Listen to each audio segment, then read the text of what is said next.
Hey YouTube, welcome back to a brand new Animal Crossing New Horizons video. Today we are taking a look at all the critters you need to catch before the end of November in New Horizons. There's quite a lot to focus on this time around, so without further ado, let's get straight into today's video.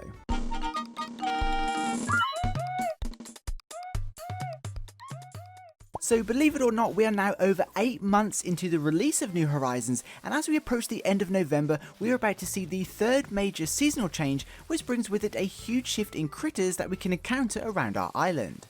Of course, this happens in every region across both hemispheres, with the autumn coming to an end in December in the Northern Hemisphere, and the spring coming to an end in December in the Southern Hemisphere. Now, going over all the critters leaving the island last time seemed to really help a lot of you out, so naturally we're back again to run down all the critters you need to keep your eyes open for over the next couple of days before the start of December, when they all disappear. Usually we would have covered this a little bit earlier in the month, but we were all pretty distracted with the hype of Turkey Day. But the good news is it's not too late, as there's still plenty of time to catch any critters you need. Now, it seems the Northern Hemisphere has its work cut out, as there's a total of 23 critters leaving the island in November, although you may have caught most of them trying to find ingredients for Turkey Day, whereas the Southern Hemisphere only has 7 bugs, fish and deep sea creatures leaving.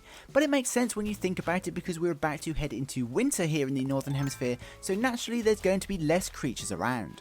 Anyway, starting with the bugs that are leaving at the end of the month in the Northern Hemisphere, we have the long locust, the migratory locust, the rice grasshopper and the cricket. All of these bugs can be found fairly easily hopping around on the ground during the day between 8 AM and 7 PM, with the exception of the cricket that spawns during the night.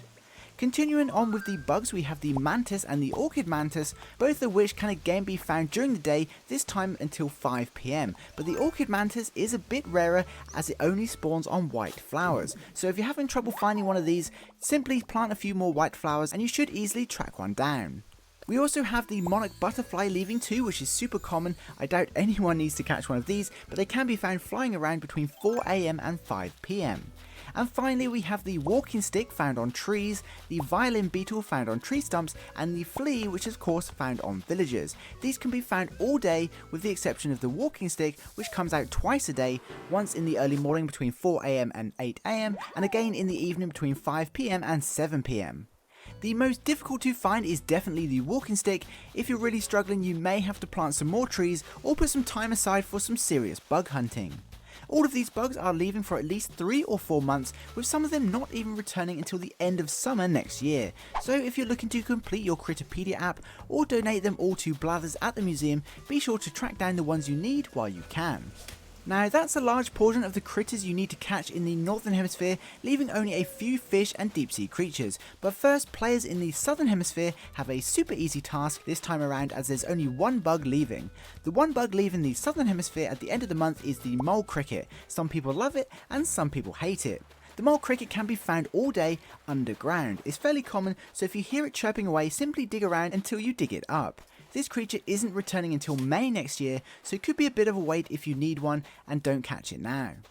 Heading back to the Northern Hemisphere now and moving on to the fish, we have a total of 10 fish leaving, which includes 6 from the river and 4 from the ocean, with no pond fish leaving this time around. So starting with the river fish, we have the cherry salmon, the char, the golden trout, the mitten crab, the guppy and the neon tetra. The first 3 fish can be found in rivers on cliff tops, most commonly near the tops of waterfalls. The others can be found pretty much anywhere along the river. Most of these fish can be encountered during the evening from 4 PM through to 9 AM, with the exception of the char, which can be found all day, and the neon tetra, which can be found from 9 AM through to 4 PM. All the clifftop river fish are pretty rare to encounter, so be sure to grab some fish bait and do a spot of fishing as high up on your island as you can for a better chance of running into them. Now, the final 4 fish leaving the Northern Hemisphere include the seahorse, the zebra turkeyfish, the barred knifejaw, and finally the ray. These are all ocean fish and can be found at any time of the day, with the exception of the ray, which only comes out during the day between 4 AM and 9 PM. The ray is easy to spot though, as it has a huge shadow compared to most of the other fish that are spawning right now. All of the fish leaving the Northern Hemisphere, including the river fish, will be leaving for at least 3 or 4 months, with the majority not returning to the New Horizons island until summer next year, so just bear that in mind if you're planning on catching any of these at some point. Moving on to the fish in the southern hemisphere, there's only 3 fish leaving before December, including the loach and the golden trout, which is a river fish, and the oarfish, which can be found in the ocean. Again, the golden trout tends to spawn between 4 PM and 9 AM, but the other two can be found at any time throughout the day. If you still need an oarfish, craft some bait and search along the ocean for a large shadow. These 3 fish are leaving for some time, with them all returning in different seasons next year.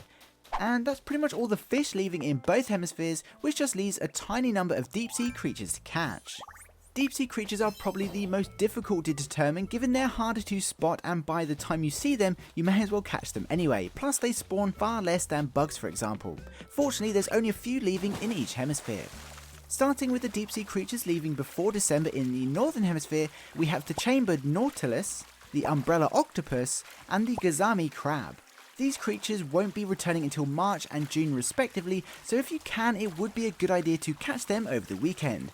They can be found by deep sea diving all day, with the exception of the chambered nautilus, which is only out during the evening and night between 4 PM and 9 AM. The umbrella octopus is definitely the hardest to catch because it's so fast and can easily escape, so if you see a large shadow and it's moving pretty quickly, don't dive down until you're already over it. And that just leaves us with the last couple of creatures leaving the southern hemisphere, which include the turban shell, the Dungeness crab, and the umbrella octopus once again. All 3 of these sea creatures can be found at any time throughout the day, with the umbrella octopus being the most difficult to find given its super speed. Now, of course, you may have found these already while searching for certain ingredients for the recent Turkey Day event, but if not, it's going to be a few months until you have the chance to encounter these again, as they won't be returning to the New Horizons island until the spring next year.